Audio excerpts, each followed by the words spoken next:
the two sides actually go right together, okay? So they were all perfectly flat. All the layers match. There's not a question there. The question is, what caused the split? This was not erosion, because what happened is 1,200-foot drop on one side is such a large earthquake that we've never seen, that caused this, that we've never seen anything like this in our history. Matter of fact, the largest we've seen is a 9.0, which the 2000, I think it was 4-ish, is called the Sumatra earthquake. This is the earthquake in the Indian Ocean that killed several 100,000 people with the tsunami. And when the geologists went underwater and they actually went down there and looked at the shift in the ground, there was only a 30-foot shift in the 9.0 quake.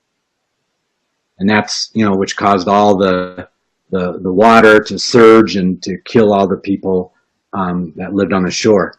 Well, that 30-foot, compare that to this 1,200 feet. This type of earthquake has never been observed before.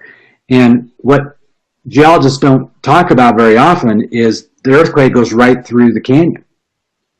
That's the biggest fault line in Arizona. Matter of fact, the most active volcanic and seismic area of Arizona is the Grand Canyon. And this is because it was an earthquake. So this is real critical, and it's so easy when you start looking at evidences like this. Nobody that we've found talks about this 1,200 foot, okay? And that's why we make a big deal about it, because the only way this could have formed is from an earthquake. If you take all the sediment that would have been in the canyon, if it really did erode down all the way to the ocean on the Colorado River, what would we find down there? Wayne, are you still on?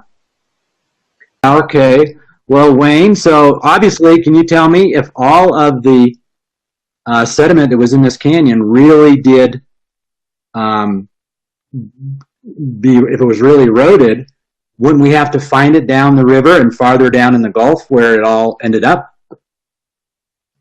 Absolutely. You sure would. Well, it's not there. But what is there, something very interesting, and I want to talk about this real quick, and then we're going to get back to that video we talked about, Greg, a little bit. But what is there, Greg, you have some great pictures showing us the microscopic sand. If you could show us some of those pictures, that'd be great. Because what we're going to look at is when you look in a real river, like the Colorado River, it's one of the biggest in the United States, you find this one? Rocks, all different kinds. And these rocks, when you look under a microscope, yes, but we do the one right below it first, okay? When you look under a microscope, what we find is that, go to the one right below it there. There you go. So look at that, Colorado River, Arizona. I forgot I had one of those in there. So I actually went to the river and I pulled up the sand, I put it under my microscope and took a picture of that. That's on the right side there. On the left side, you see Young Creek, Arizona. So that's a very similar area.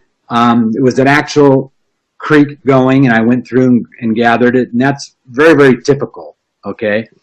And I actually went down the bottom right-hand side there, the Empirical Dunes in California. The one on the right is we actually went up into the mountains, and we picked up some of the sediment that started eroding down from the mountains. And as you can see there, there's all different kinds of rocks. I mean, the white ones are quartz.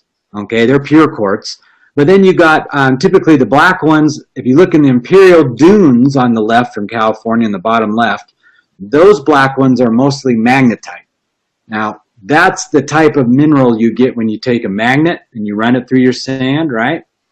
And what you get is all these little black specks connected to your magnet. Well, that's what magnetite is. And it has a density, I think it's 4.5.